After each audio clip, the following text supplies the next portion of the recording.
Dobrý deň, priatelia. Hlásim sa vám z Košíc, kde som prišiel pred chvíľočkou z parlamentu a som vo svojej kancelárii, v kancelárii poslanca Národnej rady Slovenskej republiky Igora Šimka na Mlynskej ulici číslo 27 pri centre mesta.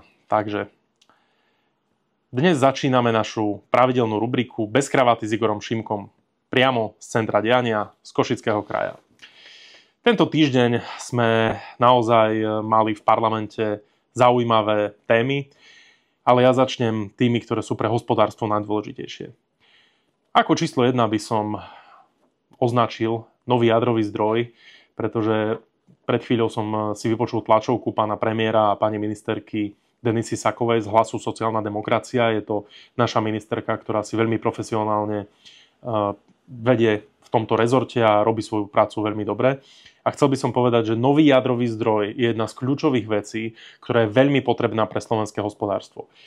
O 10 rokov budeme potrebovať o 80% viacej elektrickej energie. Je to vplyvom priemyselných činností, vplyvom spotreby elektriny v domácnostiach, ale najmä rozvojom elektromobility na Slovensku. Do 20 rokov táto spotreba môže vzrásť o dvoj až 5 násobne. Veľmi podstatnou činnosťou pri tomto je naozaj ten národno-štátny záujem, pretože nie je normálne, že naozaj po dlhých rokoch ešte stále energetické firmy a energetické zdroje nie sú pod kontrolou štátu tak, ako by sa na správnu a poviem to takto, prioritizovanú krajinu pre Slovákov patrilo. Ja osobne veľmi vítam túto aktivitu, pretože tento nový jadrový zdroj o množstve vyrobenej elektriny medzi 1000 a 1200 MW má stať v Jaslovských Bohuniciach a má byť naozaj prioritne štátnym investovaným majetkom, čiže nebude sa na ňo, dúfam teda, že to takto bude nakoniec, nebude sa na ňo vzťahovať ten, poviem to takto, hybrid privatizačný, ktorý tu pred viac ako 20 rokmi presadili pravicové vlády. Druhou témou, ktorá je naozaj v tejto oblasti veľmi dôležitá, je rozvoj geotermálnej energie. Ja naozaj momentálne diskutujem na rôznych platformách, aby sme odborne podchytili túto tému a budem diskutovať aj s Ministerstvom hospodárstva a s ďalšími partnermi v oblasti Národného geotermálneho programu, pretože táto oblasť je pre mnohých veľmi dôležitá, pre mňa rovnako, keďže som študoval obnoviteľné zdroje energie a absolútne verím tomu, že obnoviteľné zdroje, ktoré sú štandardné, ktoré sú konštantné, čiže majú trvalú výrobu 24 hodín, 7 dní v týždni z daného zdroja elektrickej energie, tepla a ďalších komodít, ktoré by sme mohli nazvať, že kaskádovým spôsobom sa bude dať čerpať energia až po vykurovanie rybníkov, vykurovanie skleníkov alebo akvaparky. Tento model je potrebné veľmi funkčne uchopiť a štát sa s ním musí vysporiadať. My nenecháme túto tému na nejaké rôzne aktivistické združenia, ale je to výsostne politická téma, ktorú vieme tlačiť mnoho rokov pred sebou, aby sme naozaj dosiahli cieľ a boli úspešní, pretože toto je naozaj budúcnosť pre Slovensko. Mať stabilnú výrobu elektrickej energie, štandardnú z jadrového zdroja a doplnkom má byť obnoviteľný zdroj, ale stabilný zdroj. Nie to, čo dnes mnohokrát musíme v rámci EÚ a v rámci rôznych záväzkov doplácať či Nemcom alebo ďalším krajinám, keďže im nie úplne stabilne ich obnoviteľné zdroje vyrábajú elektrickú energiu, či sú to veterné elektrárne, solárne elektrárne a podobne. Jadro a stabilné obnoviteľné zdroje, čiže voda, geotermálna energia. Toto je budúcnosťou pre slovenskú energetiku a ja sa toho budem naozaj držať a budem to presadzovať, aby toto naozaj bolo pre Slovákov dostupné, pre investorov atraktívne a aby sme boli zelenší, ako sme dnes. Druhou veľmi dôležitou témou je konsolidácia. Ja som naozaj niekoľko dní vnímal aj mediálne, ale aj v parlamente rôzne nálady. Je však potrebné povedať jednu dôležitú vec. Táto konsolidácia nie je výmyslom tejto vlády, ktorej Hlas je súčasťou. Táto konsolidácia je dôsledkom 3,5 ročného šialeného vládnutia ľudí, ktorí si naozaj mysleli, že sú v nejakej počítačovej hre a môžu si skúšať, že ako im ktoré opatrenie pôjde. Nie, nebolo to normálne. šialene zadlžili Slovákov 21 miliard. 21 miliard eur, to sú šialené peniaze. Teraz musí konsolidácia naozaj prísť na úrovni 2,7 miliardy. My komunikujeme dosť intenzívne s koaličnými partnermi, aby sme presadili určité úľavy. Ale treba povedať jednu podstatnú vec. V parlamente sme začali túto rozpravu vo štvrtok, bola burlivá. A najmä tí, ktorí mali prsty v tom, ako bačovalo Slovensko za posledné roky, sa ozývali, heroické výkony herecké podávali. Áno, ozývalo sa Oľano, ktoré malo 2 ministrov financií, premiéra, ktoré prešustrovalo tieto peniaze naozaj šialene, 700 miliónov na povinné testovanie, desiatky miliónov na očkovanie, ktoré nie úplne vždy bolo štandardne uchopené a boli sme svedkami aj toho, že mnohé skupiny prišli k šialeným peniazom, mali desiatky momiek a nedalo sa to ani odkontrolovať a bolo to veľmi, veľmi priehrštím brané. Ja verím, že sa toto vyšetrí a všetky veci budú dané na poriadok, ale čo je teraz podstatné, Saska neprišla prejednať ani konsolidačné opatrenia. Pritom mali ministra hospodárstva, ktorý naozaj mal nejakú protiváhu v rámci tej vlády a nedokázal presadiť základné veci Matovičovi, aby mu pozeral na prsty a naozaj mu nejakým spôsobom dohovoril, že už naozaj priehrštím míňa peniaze všetkých Slovákov. A v neposlednom rade je v tom namlčené určite aj PSK, ktoré má pána Kiša, ktorý je dlhoročný odborník na ekonomiku. Avšak on bol šéfom útvaru hodnoty za peniaze. Toho útvaru, ktorý mal naozaj dávať pozor na to, či peniaze na veľké veci sú míňané správne a či to je v súlade s rozpočtovou zodpovednosťou. No a dnes sa tieto subjekty a títo ľudia naozaj ohradzujú, že to naozaj to sú nejaké dôsledky dlhodobé a nejakým spôsobom sa vyhovárajú. Nie, je to ich účet, my to dnes musíme napraviť, pretože boli by sme v situácii, kedy by sme boli nedôveryhodný partner na finančných trhoch.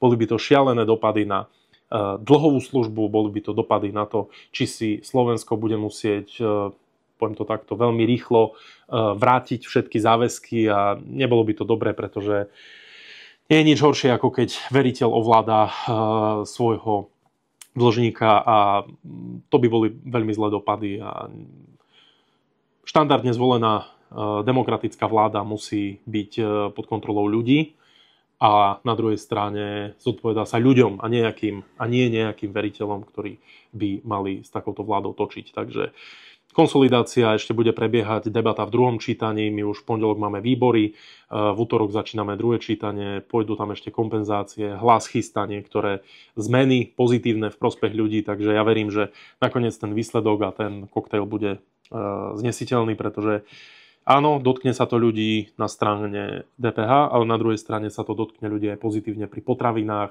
pri elektrine a pri ďalších opatreniach. Takže verím, že dojdeme k určitému konsenzu, aby to bolo vyrovnané. Musím však povedať jednu veľmi dôležitú vec. Zvýšenie výberu DPH, teda zvýšenie sadzby na DPH, sa netýka len toho, že na Slovensku bude niečo drahšie v obchodoch. Veľmi podstatným nástrojom sú eurofondy, strategické investície, plán obnovy a všetky ďalšie externé zdroje, ktoré na Slovensku budú preinvestované. Ten cieľ je veľmi prozaický. Ak šialene veľa peňazí je v eurofondoch, ktoré potrebujú Slováci na to, aby sa naštartovali projekty, ekonomika, aby ľudia mali robotu, tak čím vyššia je DPH, tým viac peňazí ide do štátu z spotreby aj v rámci tejto oblasti. Čiže toto je naozaj na vyváženosť toho, aby ste chápali, že z tých veľa peňazí, ktoré prídu z Bruselu, tak potrebujeme čím viac dať do ekonomiky našej. Čiže 23% na DPH na tieto činnosti je veľmi dôležitá.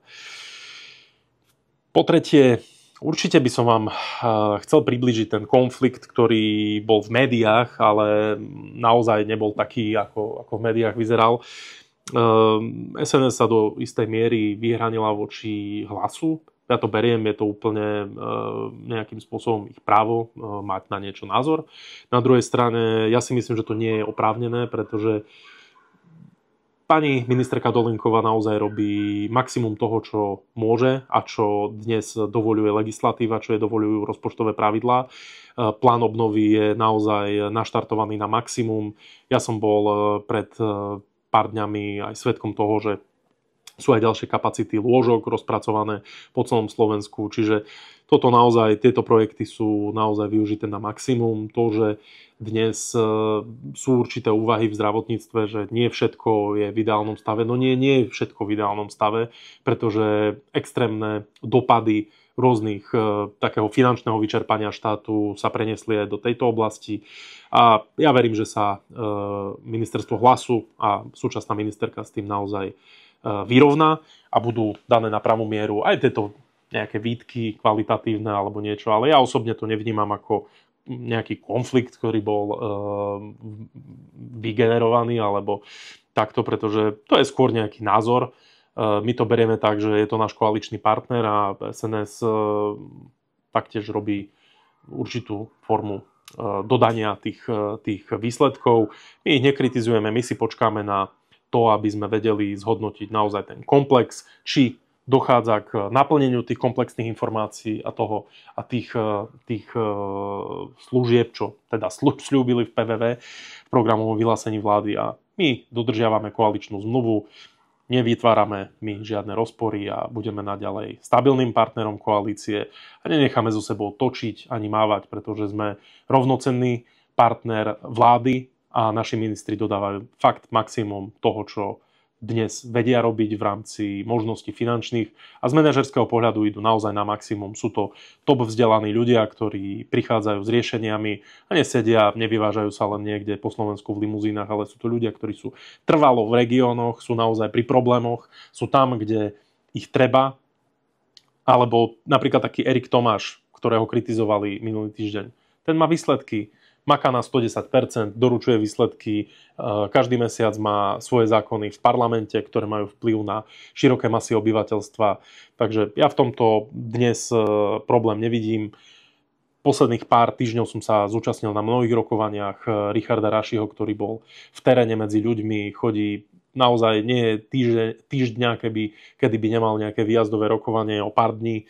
V októbri už bude komunálny kongres, ktorý združí všetkých starostov a aktívne riešia fakt všetky problémy a maximalizujú všetky výzvy. V poslednom týždni sme počuli aj o centre zdieľaných služieb, čiže naozaj tie úradovne spoločné pre rôzne skupiny obcí dochádzajú a sú to prijaté opatrenia, ktoré v kampani rozoberal minister Raši aj so štátnym tajomníkom v teréne medzi ľuďmi, aj so starostami, aj s občanmi, aj so ZMOSom.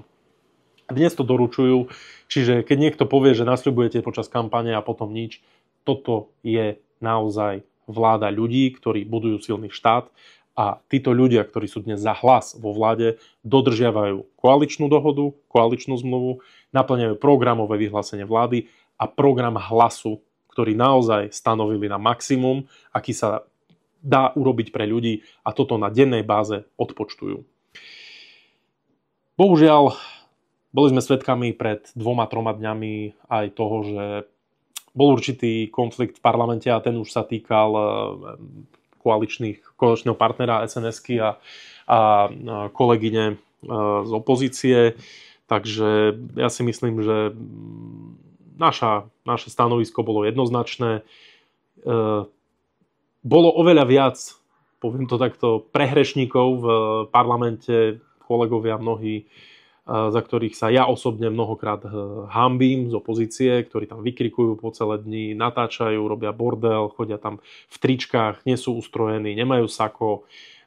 Je to mnohokrát veľmi nepríjemné, bohužiaľ aj vďaka ich prejavu, ktorý je vždy excentrický, potrebujú zaujať. A takýchto sme nevykázali zo sály, teda predsedajúci nevykázal zo sály. A myslím si, že tento konflikt treba upokojiť a nemalo by sa útočiť na ženy, ak to nie je v danej chvíli nejak situačne zle poňaté, ale musím povedať, že my stále budeme slušní. Slušnosť nie je slabosť. To je jedna veľmi zásadná vec. Nie sme slabí, ak budeme slušní aj ku partnerom, koaličným, ale aj ku opozícii. Stále musíme ostať na úrovni, stále musíme ostať v argumentoch, nebudeme sklzávať do nejakých emócií a do nejakých nadávok a podobných vecí. Nepatrí sa to na 21. storočie, nepatrí sa to z úcty k našim voličom. Pretože dnes človek potrebuje istotu toho, že bude mať z čoho zaplatiť energie, že bude mať z čoho žiť, že bude mať robotu, že bude mať stabilné ceny či potravín, alebo ďalších služieb, pohonných mód a podobných veci, ktoré od vlády očakáva a od parlamentu, že naozaj naplní to, čo vláda si predsavzá, pretože konflikty nikomu nepomôžu, cirkusy a teatra takisto nie. Takže slušnosť na prvom mieste z našej strany, profesionalita samozrejme a vždy korektný prístup ku každému. Takže milé kolegyne, kolegovia, aj v parlamente, prosím vás, držte úroveň, pretože dnes naozaj nepotrebujeme strácať čas nezmyslami, emočnými témami, ktoré nikomu nepomôžu a hlavne ľudia sa z nich nikdy nenajedia. Ľudia sa najedia len z toho, čo dokážu politici pre nich spraviť pozitívne. Nie z toho, že sa budú hádať na obrazovkách. To je úplne zbytočné. Neprináša to nikomu žiadne výsledky. Chcem povedať v tejto súvislosti ešte, že Hlas je a zostane a vždy bude pokojnou silou, ktorá bude prinášať vždy odborné riešenia. Pretože keď si pozriete zoznam zákonov našich ministrov alebo individuálne zákony mojich kolegov, tak naozaj sú to profesionálne veci, ktoré prinášajú výsledky. Ja som veľmi rád, že sa upokojujú určité informácie a určité spôsoby komunikácie aj v policajnom zbore, pretože toto je naozaj oblasť, ktorá musí byť v poriadku, bezpečnosť musí byť na prvom mieste, takisto zdravotníctvo, ceny energií, sociálne veci, regionálny rozvoj. Toto sú všetko veci, ktoré fungujú dnes na veľmi vysokej úrovni a naši ministri naozaj dodávajú kvalitnú prácu. V tomto celom komplexe ma vyrušilo, že až prezident musel sa vyjadriť tomu celému cirkusu, ktorý v parlamente nastal. A mňa to mrzí, že ho to až do Ameriky navštívila táto informácia a tí novinári sa na to pýtali. A ja verím, že v prvých chvíľach ani nevedel, že čo sa to tam deje a že kto čo komu povedal. Takže chcem všetkých kolegov naozaj poprosiť, aby nerobili cirkus a teatro pre médiá, pretože toto ľudia nepotrebujú. Ľudia potrebujú pokoj, kľud, stabilnú robotu, stabilné informácie z médií a to, že niekto na niekoho sa škaredo osočí, to nepatrí do verejného priestoru. Jednou z posledných tém, ktorú by som vám chcel predostrieť, je aj to, že v poslednom týždni sme s kolegom, s koaličným partnerom, s kolegom z Košíc, ktorý je aj mestským poslancom, s Andým Sitkárom, informovali verejnosť prostredníctvom tlačových agentúr, že dnes je stav taký model, ktorý navrhujeme v oblasti mestských častí v Košiciach. Čiže v druhom najväčšom krajskom meste na Slovensku je dnes 22, my navrhujeme 6. Ten model vznikol po nielen zrelej úvahe, ale aj po komunikácii so starostami, so samosprávou, s rôznymi združeniami, s občanmi. Podotýkam s občanmi, pretože keď vám ľudia zastavia na ulici, vedia, že je to vec, ktorou sa zaoberáte, vaša téma, a povedia vám, že už pre Boha urobte poriadok. Tu sa neustále hádajú poslanci, starostovia, vedenie mesta. Peňazí nie je viacej, je len viacej konfliktov, nie sú doriešené veci, kolabujú mestské služby, chvála Bohu, schladilo sa vonku, potkany sú na ústupe, deratizácia musí fungovať. Toto sú všetko dôsledky, ktoré v dnešnej dobe nepotrebuje občan. Pred chvíľou som hovoril o vládnej úrovni, toto tu je komunálna politika. Ani v tej komunálnej politike nie sú zvedaví na to, kto komu vydáva do akých ústrojenstiev, alebo že akým spôsobom kto koho osočí. Toto nie je slovník, ktorý človek potrebuje počuť. Človek potrebuje počuť, že pre neho máme riešenia, či my v parlamente, alebo kolegovia v mestských parlamentoch a vedenie mesta. Takže ja som za to, aby sa v prvom rade dohodli komunálni politici. Zatiaľ to tak nevyzerá. Po ďalšom týždni som mal ďalších 8 telefonátov od starostov aj od poslancov, že neposunuli sa nikam, stále hovoria o nejakej analýze, ktorá má byť boh vie kedy. Ja som počul prvotný nejaký dátum, koniec júna, to už je neskoro, ten legislatívny proces sa nejakým spôsobom nemusí stihnúť. Takže my sme s kolegom dnes v stave legislatívnom, že budúci týždeň predkladáme model nášho návrhu, kde má byť upravený spôsob územného členenia Košíc, ktorý pôjde na legislatívny odbor Národnej rady. Následne po úpravách, aby to bolo legislatívne čisté, to ide na verejnú správu, teda odbor verejnej správy na ministerstve vnútra a tam následne budeme komunikovať s ministerstvom, aby sme vyladili naozaj tie kompetencie a všetko, aby bolo v poriadku. Čiže v prvom rade Košičan nesmie prísť o komfort, o to, že v mestskej časti má po ruke úradovňu, že tam naozaj niekoho nájde, že tam bude môcť vybaviť či už elektronicky alebo nejakým skenom, nejakým podaním svoj problém. Zároveň, aby si vedel overiť podpis, prípadne dať nejakú formu vstupu do matriky, čo dnes vykonáva len na okresnej úrovni okresná mestská časť alebo mestská časť sídla okresu, ktorá je určená. Košice prechádzajú elektronizáciou, čiže ak toto by sa podarilo vyladiť, tak toto sú činnosti, ktoré človek môže mať ako keby na prospech a budú lepšie ako sú dnes. Na druhej strane občan, keď už nepríde o komfort, tak má prísť k tomu, aby viacej peňazí ostalo v mestskej časti, čiže pomer podielových daní by v mestskej časti, novej mestskej časti väčšej, ktorá bude mať väčšiu územnú celistvosť, by bol navýšený. Na druhej strane nebude znížený komfort výkonu tej samosprávy a tej činnosti. A na ďalšej strane mestská časť, ktorá je dnes mestskou časťou, je historická. Mnohokrát ľudia sa opýtajú, že čo nám zrušíte mestskú časť, ja neviem, je to Perež, Lorinčík, Krásna, Myslava, čokoľvek, Ťahanovce, Kavečany. Nezruší sa nič, nikto nič neruší, bude nazvaná miestnou časťou. Tento územný obvod alebo územný celok bude nazvaný miestnou časťou. Ostáva mu erb, ostáva mu označenie, každá identita, akákoľvek písomná zmienka, symboly. Je to úplne korektný spôsob, ako nenarušiť ten historický charakter a na druhej strane ľuďom naozaj dať úsporu, keď dnes samospráva a všetky mestá a obce nemajú toľko peňazí, ktoré by chceli mať, aby vedeli investovať do svojho územia a potrebujú šetriť, tak toto je jediný model, ktorý dokáže niekoľko miliónov ušetriť a fakt predať tie činnosti ľuďom do terénu a nedávať im len nejaké odrobinky, ako to mnohokrát je dnes. Pretože 22 úradov pre ľudí je šialený strašiak a v Košiciach ja to vidím mnohokrát, že ľudia sú fakt nespokojní, vidia len zastupiteľstva, ľudia sa tam hádajú a nevedie to väčšinou k nejakým dohodám. Takže áno, ľudia budú mať ďalej svojich poslancov miestnych na úrovni mestských častí pri nových obvodoch. Ľudia budú mať naďalej mestských poslancov, ľudia budú mať naďalej starostov mestských častí, väčších celkov, ako je to dnes. A nebudú musieť platiť alebo dávať zo svojich podielových daní, ktoré idú, a mestských daní, ktoré platia mestu, nebudú ich musieť dávať v takej miere na chody úradov, pretože kto by chcel platiť byrokraciu, keď v dnešnej dobe elektronizácie by to mal mať naozaj vyriešené úplne inak. Takže ja osobne si myslím, že túto debatu posúvame postupne a ľudia nám dnes vyjadrujú podporu aj s kolegom a som veľmi rád, že normálni Košičania, obyvatelia mi píšu správy pozitívne, že konečne s tým niekto niečo robí.